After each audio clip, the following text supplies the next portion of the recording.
नमस्कार, तुमचं स्वागत आहे कुकिंग विथ वर्षामध्ये। चला तर आज मी बनवणार आहे पनीर भुर्जी।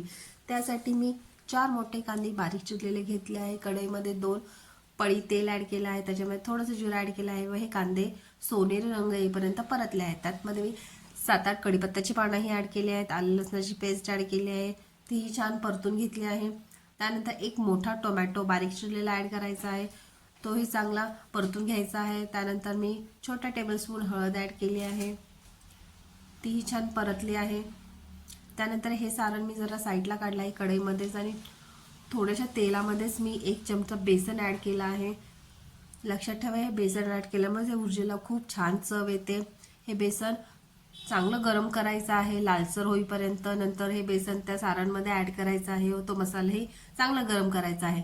नंतर त्याच्यामध्ये 1 मोठा टेबलस्पून लाल तिखट ॲड करायचं आहे, ते 2 मिनिटं परतून घ्यायचं आहे। इथे मी 200 ग्रॅम पनीर घेतलं आहे, ते पनीर रफली क्रश करून त्यात ॲड करायचं आहे, तेही छान परतून घ्यायचं आहे। 2 मिनिटं तरी त्याला परतायचं आहे। त्यानंतर त्याच्यामध्ये चवीनुसार मीठ ॲड केलं आहे आणि 2 मिनिटं मी त्याला तसंच ठेवलं आहे।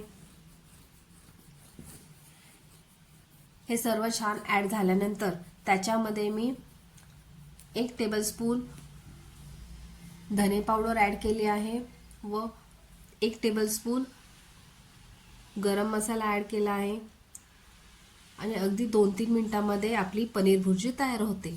कोथिंबीर टाकून छान सर्व करा पनीर भुर्जी। आवडली तर नक्की लाईक करा, सबस्क्राईब करा। थँक्यू।